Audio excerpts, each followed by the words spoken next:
looks really nice to come out. We step out here to the junior show, and my animals are still beautifully set up, beautifully displayed. Let's give these guys a round of applause. We did have a few tendencies come in the middle of the group to move our goats a little bit quicker than we need to, so y'all remember when you're bringing them in, slow, beautiful, elegant ladies that you're leading. Don't rush them because they look really nice. But basically, our pacing is good. Our setups are attractive. I really think you guys are doing a really good job handling your animals. Now, we had a little discussion. Once again, we talked about our feeding program. We need to know what we feed, why we feed it, because everything costs money, and if it's not something we need, we don't need to be feeding it. So you guys did a really good job answering those questions. Then I asked a body part question. I said at the end of that leg, there's a hoof, and that hoof is divided into 2 toes. Give me an official name that we would use for the toe. I had 1 correct answer. So that is an easy body part review. Everybody should be able to come up with 1 official name that we have for what that part would be called. Then we talked about, I told you we're in the mood for breeding, so we talked about gestation length. Some of us are really quick at a 30-day length, and then I had some that were going to take 9 months. But overall, our knowledge base for our gestation length was very good. You guys remembered that. I know you got some instruction and you paid attention. 5 months is our gestation length, and goat breeders, we need to know when we're turning the buck in, when we're going to get the kids. And I even had one exhibitor mention to me that 150 days was average. They don't all go the same length. So I think our awareness and knowledge there was very good. So I really do want to commend you guys for preparing, for having your knowledge base there, for being able to talk about what your goats were eating, and doing such a fantastic job of setting up our goats. So today I'm going to reward the exhibitor who did a really good job preparing. Our discussion about his feeding program was outstanding. His knowledge of body parts was solid and on point. And he answered every one of my questions exactly like I would expect someone who prepared to come to showmanship class. And so I want to congratulate my showman. It will be my 3rd gentleman from that end. Congratulations.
Better not pour that on your sister.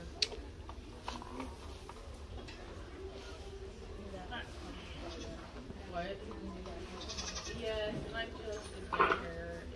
Alright, this is a really nice class. They're really deep and really attractive goats. They really profile nicely. They have a lot of character. See a lot of power and capacity for these does, top to bottom. I really want to commend such a nice class. We'll start the class up here with a doe that, for me, really kind of leads this class, and what catches my eye and pulls her to the front for me is that beautiful memory system that she's got. Well, she's got a really long, smooth foreudder attachment. She's carrying a lot of foreudder milk, and sometimes that's a place where I feel like goats kind of drop off. And she's got a really nice foreudder attachment. She's really nice in her udder area. She's a really nice profiling goat. She's really smooth and dairy to follow the front of this class. My doe there in the second position is a really nice scoring goat for me. She's a lot of capacity. I love the rib shape that this goat is. I think she gives up some dairy character to the goat in the front of the class. But she's a really high scoring goat. We move to our position in the third scope. We begin to lose a few points in our memory system. It's not as balanced or attractive. We begin to lose some teat quality, but we still have a really sharp, really clean doe. We move back through the class. We see does that have moved out of their period of freshening, where they're kind of just serving here as dry does. And I really want to commend those does. They're kind of lined up for me in order of general appearance, with the most stylish, cleanest frame does at the front of the line, down the line. But congratulations, a really nice class of does to look at. All right, I'm judging. You need to step out of my way. Riley Marie. Over here.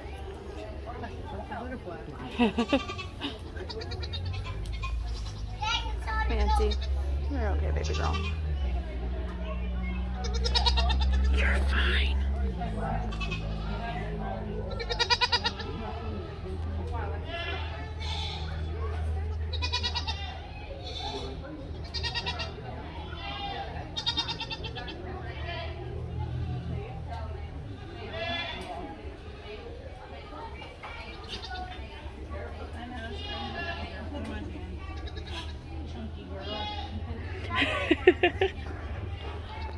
Nope. You're a fine girl.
Class honey, y'all taught ceramic, very different kinds of goats. I'm going to start the class with a goat that is the sharpest, cleanest, most dairy goat in the class. She's the longest sided goat in the class. She's very adequate in her capacity. She's very attractive in her profile and balance. Stay at the front of the class. My doe that's in the second position is a completely different general type and appearance. She's a little bit coarser. She gives up a little dairy character, but her general appearance, her rib shape, her general capacity just pulls her to the front of this line. Even though I would like to see her a little cleaner, a little sharper, She's got so much going on, she's moving into second home. My goat in the third position falls back into the clean refresher, really nicely excited goat that's going to be in the third position. My doe in the fourth position, we kind of pull back to a doe that's not showing quite as much dairy character, but she's really a strong doe with a really nice top line, really deep red with a lot of capacity. Maybe our doe down there in the fifth position, we're kind of spraddling the line there. This doe is really a high capacity doe, but she's still showing her little dairy character. Our doe at the end of the line moves back into a really well balanced, beautiful dairy type doe. So really an interesting class, but it does look like I'm a little bit all over the place. I don't know if y'all are making the judgment good today, but really nice stallions. Congratulations. Okay. And then Kevin, and then Gage. And this is your lineup. And then I need all of my junior Nubian kids to start getting ringside, please.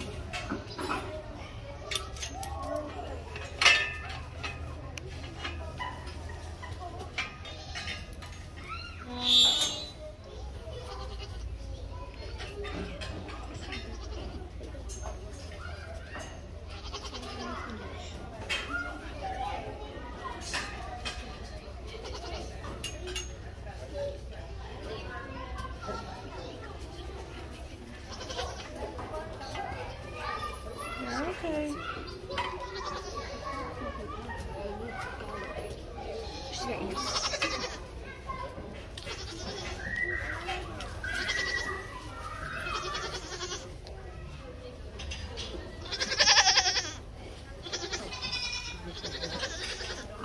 Still have the same dilemma when I look at my champion lineup.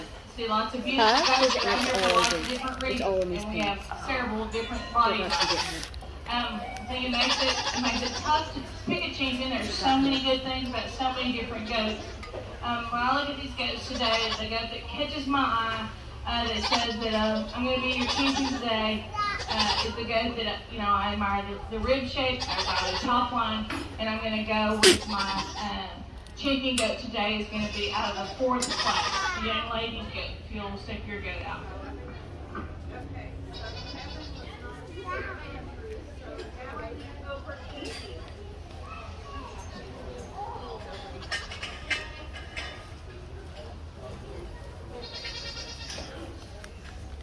Could find something, dude.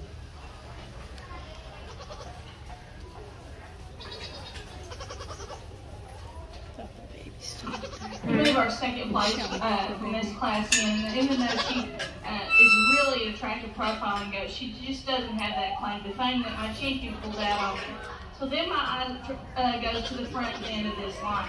I've got two does that are really balanced, they're really attractive in their profile, and really kind of catch my eye as a good balanced doeling in general appearance.